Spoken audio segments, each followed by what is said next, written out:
دیکھیے میں مثال کے ذریعے سے آپ کو بات بتاتا ہوں، انشاءاللہ آپ انجوائے کریں گے۔ میں اگر ایک بچے کو اچھی تعلیم دلواؤں، اچھا ماحول دلواؤں،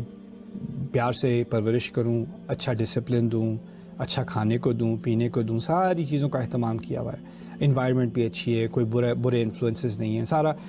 ہر طرح سے میں نے اس بچے کو ٹھیک طریقے سے پرورش کرنے کی کوشش کی ہے، اسے کہتے ہیں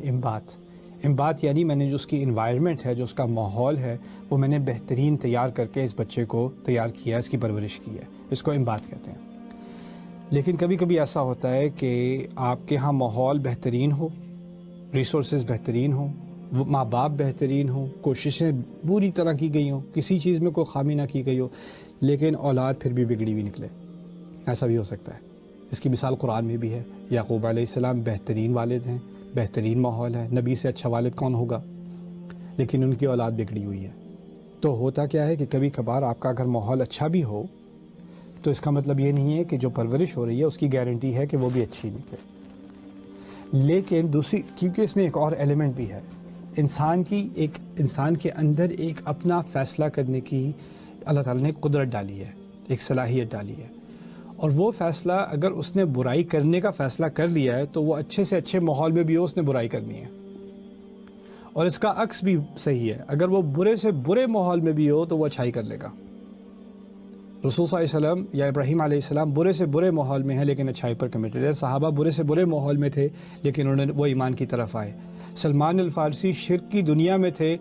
اتنا لمبا سفر کر کے وہ ایمان کی طرف آئے۔ انسان کا ماحول اگر اس کے اندر اس نے اچھائی کی طرف کمٹمنٹ کر لی ہے نا، اپنے اندر سے اس کے اندر وہ اچھائی اس نے اس کو پکڑ کے رکھا ہوا ہے، تو اس کے ماحول سے فرق نہیں پڑے گا۔ مریم سلام علیہا کے بارے میں اب دیکھیں، ماحول جس ماحول میں ان کی پرورش ہوئی ہے اس ماحول میں باقی بنی اسرائیل بھی پل بڑھ رہے ہیں، اور زکریا علیہ السلام بھی موجود ہیں، لیکن زکریا علیہ السلام کہہ رہے ہیں کہ باقی لوگوں سے مجھے ڈر لگتا ہے کہ وہ کرپٹ ہیں، انی خفت الموالی من ورائی، ماحول ایک ہی ہے لیکن وہ اس ماحول کا فائدہ نہیں اٹھا رہے۔ اسی طرح یہاں پر یہ تو ہے اللہ تعالیٰ نے ان کو اچھے ماحول کا اہتمام کر دیا، انبتھا، لیکن نباتن کے اندر، امبات نہیں، نباتن کے اندر کیا ہے کہ وہ خود بھی ڈیولپ ہوئیں، خود بھی انہوں نے اچھائی کو پکڑا اور اس ماحول کا پورا خود سے فائدہ اٹھایا۔ تو دونوں طرف سے اللہ تعالیٰ نے ایکچولی اکنالج کیا ہے کہ ایک تو ماحول بہترین تھا اور ایک اس کے اندر اچھائی جو ان کے اندر اچھائی تھی وہ بھی بہترین تھی، اور انہوں نے اس کو اچھی طرح پکڑا۔ اور اسی سے ہمیں پتہ چلا کہ دو ایلیمنٹس ہوتے ہیں، ایک عنصر ہوتا ہے کہ آپ نے ماحول دینا ہے، اور دوسرا عنصر ہوتا ہے کہ انسان خود اچھا بنے۔ اسی لیے اچھے ماحول، مسلمان ماحول میں ہونے کے باوجود ان کی ماں نے کیا کہا تھا، اس کو شیطان سے بچا لیجئے، اس